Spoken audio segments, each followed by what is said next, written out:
Selamat petang sahabat-sahabat Apatindik. Saya beserta Pak Kiki Juanda selaku pimpinan redaksi di Analisa Publik beserta Apatindik TV. Beserta saya dengan ditemani oleh Direktur di PT Media Apatindik Televisi. Mari kita langsung masuk ke peringgitan atau di pendoponya beliau selaku Bupati Ponorogo. Mari Pak. Sahabat Apatindik, pengertiannya kami datang di sini, satu, silaturahim. Kedua, kita mengadakan liputan khusus langsung kepada Bupati Ponorogo yang mana saat ini sudah dijabat oleh Bapak Haji Sugiri Sancoko. Saya, Apatindik TV, ditemani oleh sahabat saya dari Analisa Publik TV, Bapak Hamdani, beserta ditemani oleh pimpinan redaksi kami, siap, Bapak Kiki Juanda SE. Monggo Pak Hamdani, mungkin ada kesan atau pesan untuk Bapak Haji Sugiri Sancoko selaku Bupati di periode 2020 hingga 2025. Monggo Pak. Jadi tadi Apatindik, Siap. kita sudah tahu sendiri. Siap. Rasanya Bapak Bupati Ponorogo Haji Sugiri itu merakyat. Siap. Contoh tadi siang kita diajak makan di PKL. Di PKL. Pedagang kaki 5. Di terminal ya di Pak terminal, ya? Ya di terminal. Di Terminal itu makannya sederhana. Kita tahu sendiri sederhana, merakyat. Jadi beliau itu memang sangat merakyat. Khususnya untuk wilayah Kabupaten Ponorogo. Sampai mengundang pengamen jalanan. Untuk menghibur kita. Untuk menghibur kita semua. Kedatangan kita jauh-jauh dari Surabaya. Jadi kita tahu sendiri kondisinya tadi. Memang apa ya? Sosok pemimpin yang memang didamba-dambakan selama ini sama masyarakat Kabupaten Ponorogo. Betul. Mungkin janji-janji kampanye dilaksanakan Bupati Ponorogo Haji Sugiri Sancoko itu memiliki program-program atau janji-janji waktu kampanye kemarin. Siap.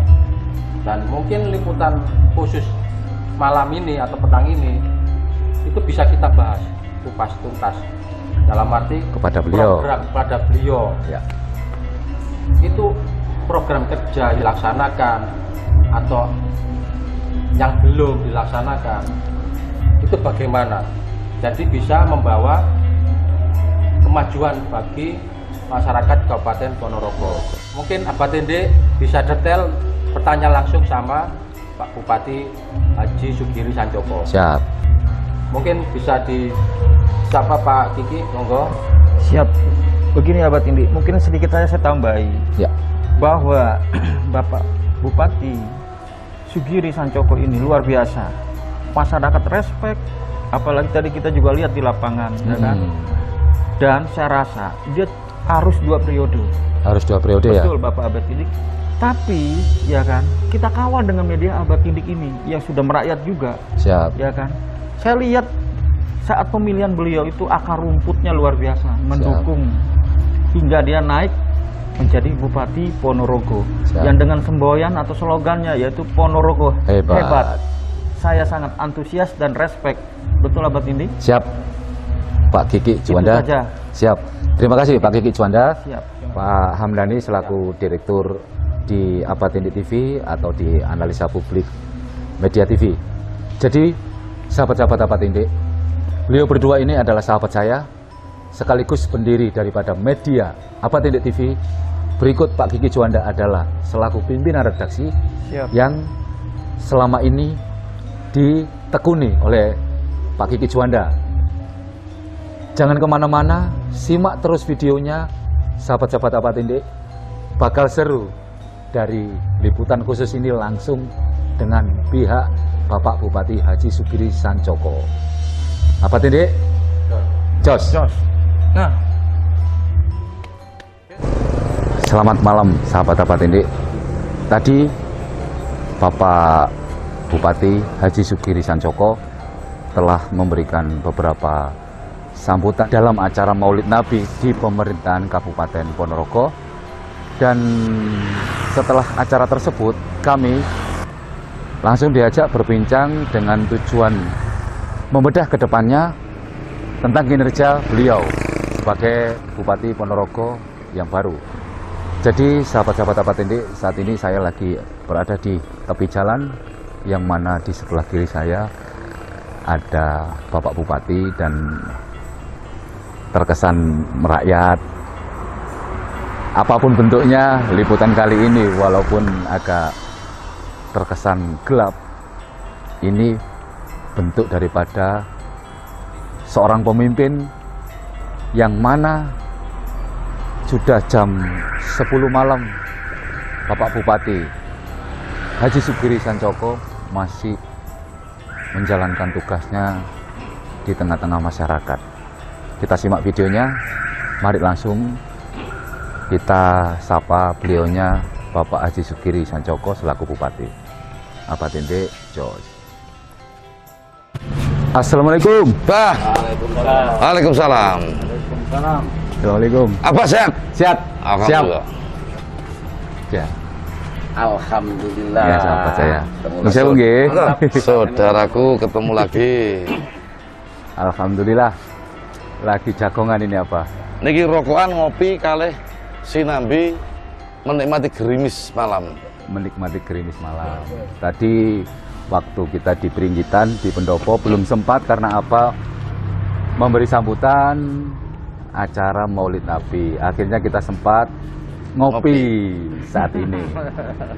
Jadi begini, Pak. Yes, siap. Alhamdulillah sekarang apa sudah menjadi seorang pemimpin di wilayah Kabupaten Ponorogo, menjadi ikonnya Ponorogo, yang mana kedepannya Kabupaten Ponorogo ini menjadi Ponorogo hebat. Insya Allah, insya Allah, insya Allah. Amin.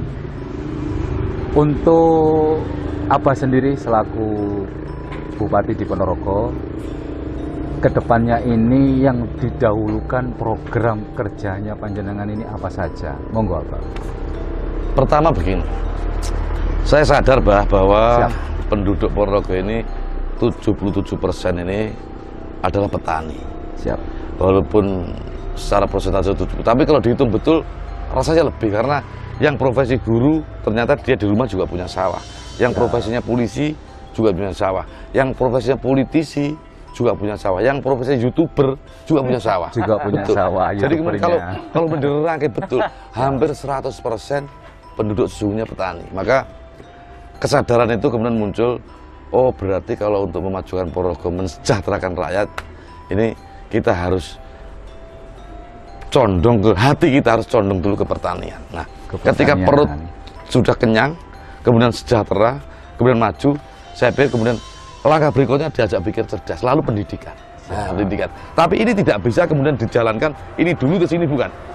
Ini dipikirkan, ini juga dipikirkan, sampai dijalankan, ini dijalankan. Jadi 1, 2, 3, 4, 5 ini tidak boleh mana yang dulu, tapi dilakukan secara paralel. Tapi yang dikedepankan dulu adalah pertanian, karena sadar bahwa perut itu utamanya utamanya di pertanian. Di pertanian Abah. dulu. Saya dengar-dengar info yang kami terima di satu lahan pertanian atau persawahan yang notabene luasannya hanya 1 hektar bisa menghasilkan 14 ton itu sampai ke presidenan. Dengar pripun apa? Ini baru riset. Riset itu adalah penelitian. Penelitian itu adalah uji coba. Siap. Jadi kami mencoba untuk menemukan benih bersama teman-teman, tentu dipandu oleh Profesor Haryadi dari Malang. Nggih. Kemudian kami kasih nama KIP, Kreasi Insan Petani.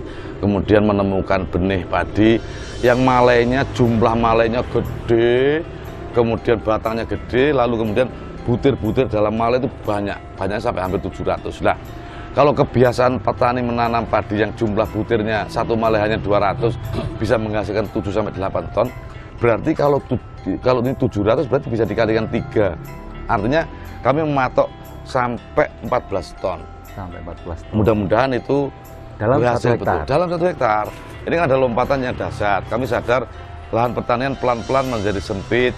Ada yang dipakai tanah, ada yang alih fungsi, ada yang dipakai rumah, ada yang dipakai gedung. Lama-lama akan menyempit.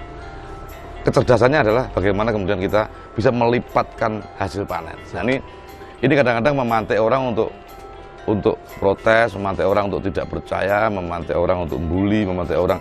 Saya katakan bahwa jangan menolak ilmu pengetahuan, karena apapun menanam padi itu adalah ilmu. Maka ketika malainya lebih banyak, kemudian jumlah bulirannya banyak, artinya pasti ada masa depan. Tinggal bagaimana kita mengisi tiap butir-butir itu isi beras, tidak kepek, tidak gagal. Nah, kadang-kadang orang nggak percaya. Lo kalau menggunakan ilmu lama, mindsetnya masih pakai mindset konvensional, ya pasti tidak berhasil. Tapi kalau kemudian dengan ilmu pengetahuan, bagaimana cek organik tanahnya, bagaimana benihnya dipilihnya, kemudian bagaimana pemupukannya, kapan generatif, kapan vegetatif, kapan nutrisi, kapan pemupukan yang organik. Saya pikir tidak ada yang mustahil, dan saya sudah coba berkali-kali dengan penelitian ini dan berhasil panen. Bahkan Ibu Gubernur sempat pernah panen bersama kami, dan waktu itu hasilnya juga sangat jebol. Itu di sisi padi, tapi pertanyaan kan banyak. Saya kebetulan juga kedatangan Pak Ana Lutfi, ini kawan sejawat saya di DPRD Jawa Timur dulu. Beliau adalah petani durian yang sudah develop dulu di mana-mana. Bahkan kemarin beliau ketemu sama Pak Menteri Pertanian untuk kemudian saya segera menciptakan kawasan agar green economic itu hadir di Ponorogo. Kami membangun berbasis pertanian, kemudian bagaimana memoncerkan kota berbasis budaya dan santri ke depan agar kemudian limbah sosial dari Ponorogo tidak terlalu menonjol. Kalau sudah pertanian yang menguasai PDRB ditambah seni budaya menjadi objek pariwisata, pemikat turis yang datang ke Ponorogo, turis asing, turis domestik, kemudian di situ ada budaya, di situ ada pariwisata, kemudian di situ ada santri, maka saya meyakini potensi yang dahsyat ini seperti mimpi leluhur kami bahwa Hos Cokro Aminoto ini di jalan yang kita sedang ngopi ini disebut Jalan Hos Cokro Aminoto karena beliau itu lahir dari rahim Ponorogo, dan dari rahim Ponorogo. Di saat kita ngopi saat ini di rahim Ponorogo beliau lahir. Siap. Berarti apa mengedepankan perihal yang sudah dijalankan selama ini, pangan. Itu adalah utama yang Abah lakukan. Cuman begini Pak, tadi saya sebelum menuju ke Jalan Hos Cokro Aminoto ini, dulu sebelum Abah dilantik, masih Abah kampanye mencalonkan sebagai Bupati Ponorogo, saya tidak melihat, tidak nampak bangunan-bangunan yang saat ini kita duduk di sini, jagongan, cangkruan seperti ini. Berarti ini kan buah karya panjenengan, Pak. Ya, ini sesungguhnya Malioboro kedua. Belum berbuat, saya hanya mencoba untuk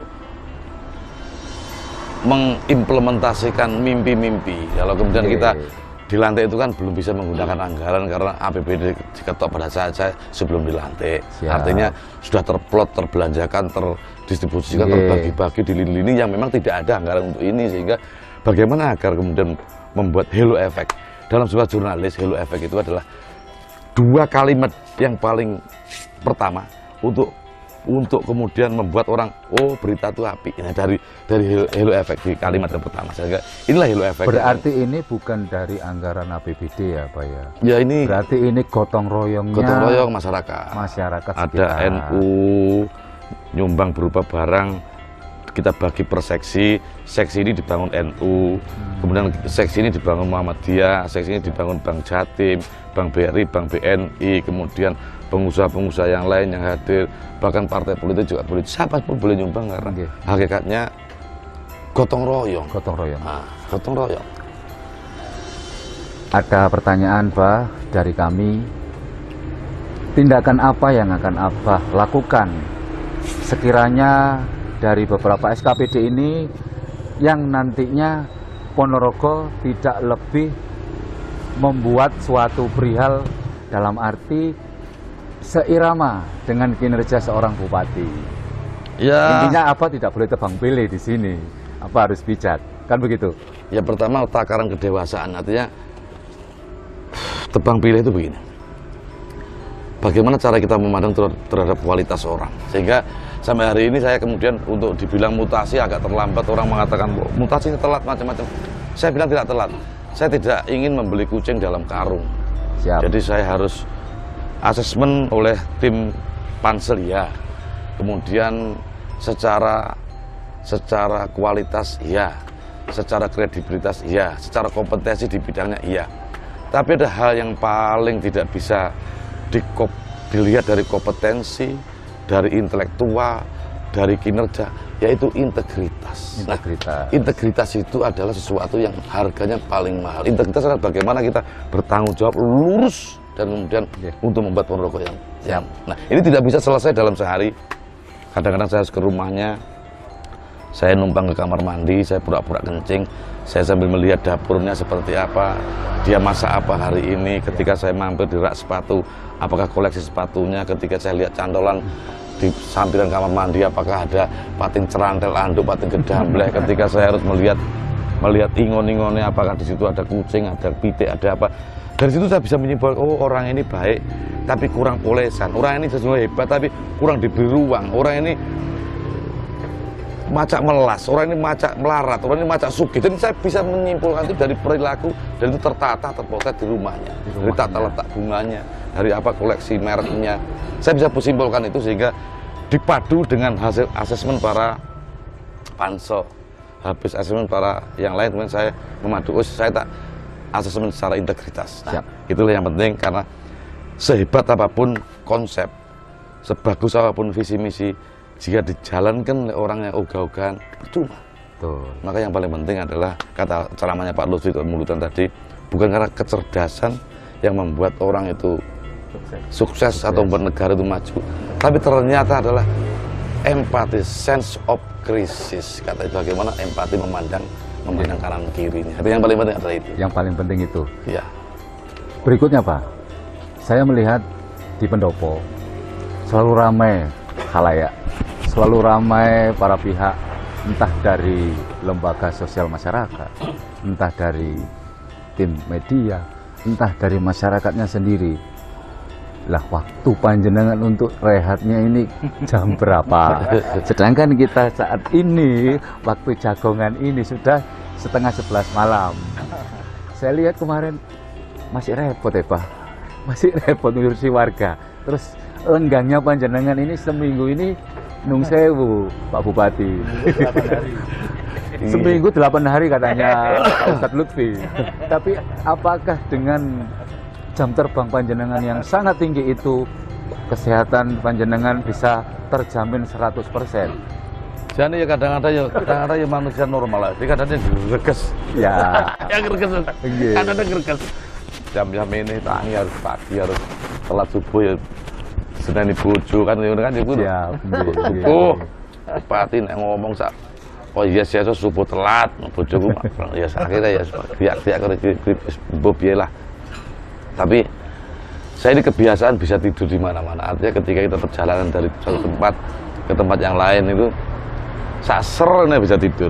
Ketika kemudian harus nggak bisa, tamu banyak orang gitu ya, keliling sebentar, pakai mobil dikelilingnya, alah karo ngorok grek 20 menit atau 10 menit tangi sekumpulkan walaupun dengan geragapan wis waras. Artinya kita bisa tidur, bisa istirahat pada saat apapun, sehingga namanya tamu ya, tamu itu kan masyarakat. Saya ini kan dari menyadari bahwa kita ini lahir dari orang kecil sampai sekarang pun belum pernah menjadi besar, sehingga ketika banyak teman itu tidak boleh dianggap wis kok bupati pendopo waduh yo ijo friend.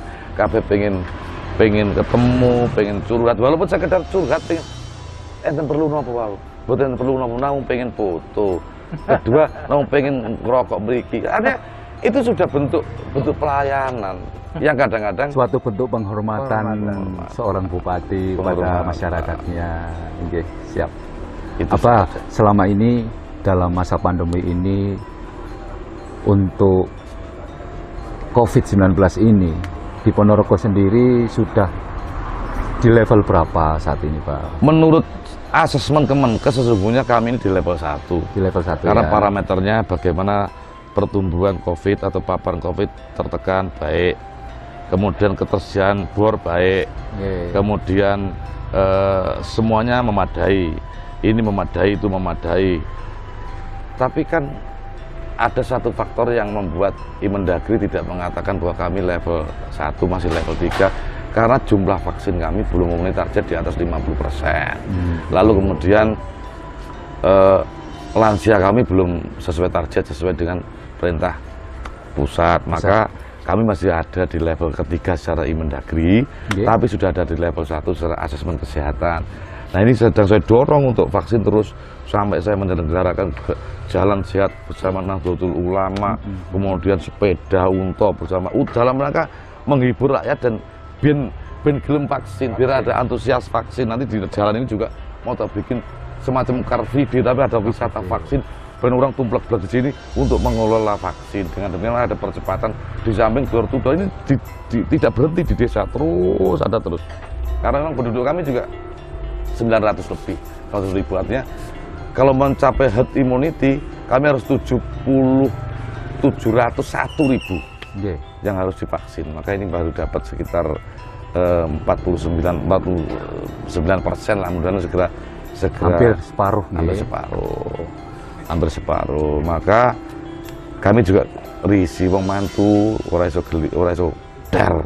Ya. Kita mengeksplor kemampuan untuk berorganisasi tidak dar, kemampuan kita ber-event organizer biar kemudian program menjadi tidak bisa dar karena terbang, tapi sayap kami keserimpet-serimpet seperti merak yang terbang di atas, di bawah rimbunan daun jati itu, ngerimpet rono jadi pertanyaan, sehingga kadang-kadang saya tidak ingin terjadi. Maka ya sudah, tidak boleh mengeluh, kita jalankan dan rakyat akan memahami bahwa yang kami lakukan ini semata-mata demi kemajuan Ponorogo.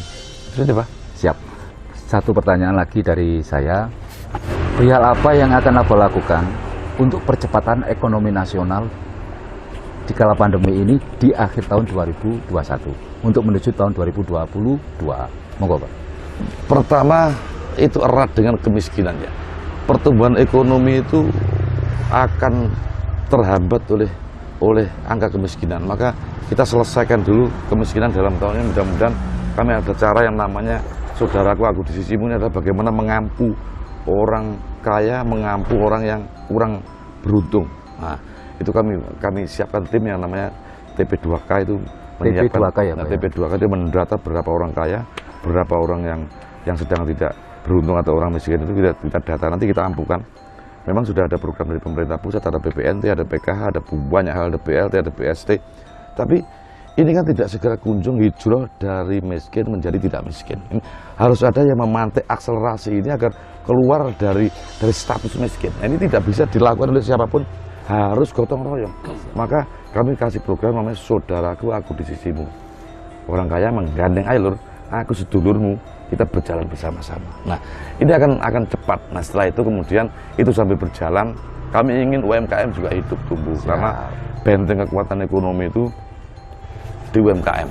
Kemarin ketika krisis moneter, yang paling kuat menahan hantaman badai ya UMKM. Sehingga UMKM ini harus diberi ruang untuk lebih luar biasa di bidang quality. Bagaimana agar permodalan juga sedang kita carikan solusi. Kemudian yang terakhir pasar. Nah, pasar ini karena sekarang sudah masa pandemi begini, orang dipaksa untuk merubah peradaban dari yang kemarin itu berdagang secara manual, secara tatap muka. Hari ini harus kita inisiasi bagaimana agar internet segera ada di seluruh desa. UMKM ini menjadi lapak langit, seluruh Ponorogo menjadi lapak langit. Jual keripik saja dari rumah, tank akan jalan. Ini yang paling kami lakukan. Lapak Sehingga langit. ya mudah-mudahan ini kami sudah MOU 21 kecamatan ya. saya sudah MOU dengan Icon Plus, harus sudah segera ada percepatan wifi ada di setiap kecamatan dan setiap desa harus komplit. Ini kami sedang MOU dengan Icon Plus, mudah-mudahan sudah segera menjadi kenyataan. Tinggal ketika nanti perangkat lunaknya sudah ada, perangkat kerasnya tiang-tiang sudah ada wifi, tinggal kita berpikir perangkat lunak manajemen bagaimana mendampingi UMKM dengan cara itu. Di samping pertanian tadi. Siap. Saya pikir itu banyak inisiasi Mantap. yang kami jalankan, ada UMKM, ada kami beralih teknologi udang faname, menciptakan air laut sintetis, biar dari kita orang mimpi besar kalau mosok di gunung bisa ada laut, ya kita ciptakan air laut sintetis, nanti ada. Tapi itu kan agak Termasuk green economy growth. termasuk green economic growth. Saya punya beberapa lahan yang di pegunungan, nanti kerjasama dengan Bapak Ana Lutfi, agar kemudian kami bisa ciptakan paling nggak ada 49 hektar itu yang di Banaran nanti punyanya negara. Nanti akan kita pinjam agak waktu panjang biar di sini ada bagaimana sentra rempah-rempah. Kita dulu dijajah Belanda, karena Belanda ke Indonesia tidak untuk politik awalnya, untuk berdagang. Kita dijajah, bukan dijajah oleh negara Belanda, kita dijajah oleh BUMN-nya Belanda, namanya VOC. Sehingga hanya untuk apa? Untuk mencari rempah-rempah. Nah, dunia mengakui bahwa herbal itu ada di Indonesia yang paling komplit. Maka kita tidak boleh cerabut dari akar budaya itu. Kami ingin herbal dan rempah-rempah tumbuh di Ponorogo. Nanti akan bikin klaster-klaster Green Economic Growth. Nah, akan kita laksanakan dengan Pak Ana Lutfi. Kita segera MOU. Nanti biar Pak Kementan, Kak Menteri biar hadir ke sini untuk dalam rangka meletakkan batu pertama. Nanti tanggung jawabnya Pak Ana Lutfi. Untuk Kak Menteri harus hadir ke sini biar kemudian bisa melihat Ponorogo dalam, tidak hanya dalam lukisan jauh, tapi melihat Ponorogo dalam potret dekat, sehingga bisa menggambar, oh Ponorogo seperti ini, oh ini potensi, oh ini kendala, oh ini duit, ini harapan, biar terpotret secara faktual dan bisa diimplementasikan dalam program. Siapa Pak? Mungkin besok kalau ada waktu dari apa, kami diperkenankan untuk mengikuti daripada kinerja hari Jumat besok. Iya, monggo. Jadi besok apa juga datang ke sana, kemana, ke Gunung Gamping yang mau tak bikin monumen reok Ponorogo itu. Saya punya angan-angan tahun 2012 sudah dibikin multi-years anggarannya. Tapi mudah-mudahan anggaran itu tidak kepakai. Kami sedang menyiapkan, ada investor dari luar negeri yang kemarin sudah hadir ke sini. Tapi ini masih ada kendala di legalitas kita. Kita ini kan itu B2B ya, lah B yang kita ini, bisnisnya kita ini kan baru PD Sari Gunung. PD Sari Gunung 100% adalah sahamnya negara, sehingga masih untuk menjalin MOU dengan pihak luar negeri yang semuanya serba harus fix itu, kemudian masih ada kendala. Ini sedang berproses perubahan diversifikasi usaha dari PD menjadi BUMD, bisa menjadi PT, biar PT itu kemudian bisa menjalin kerjasama dengan Maroko dan dengan perusahaan lain, agar kemudian pure.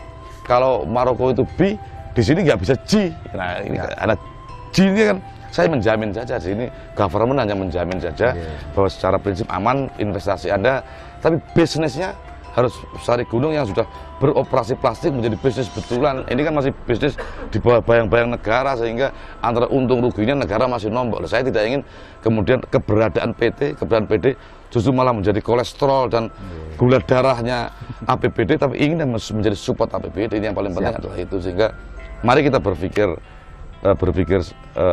positif, sehingga masyarakat Ponorogo saya mintain doa. Sudahlah, kita lihat dulu sambil berdoa seperti apa proses berjalan.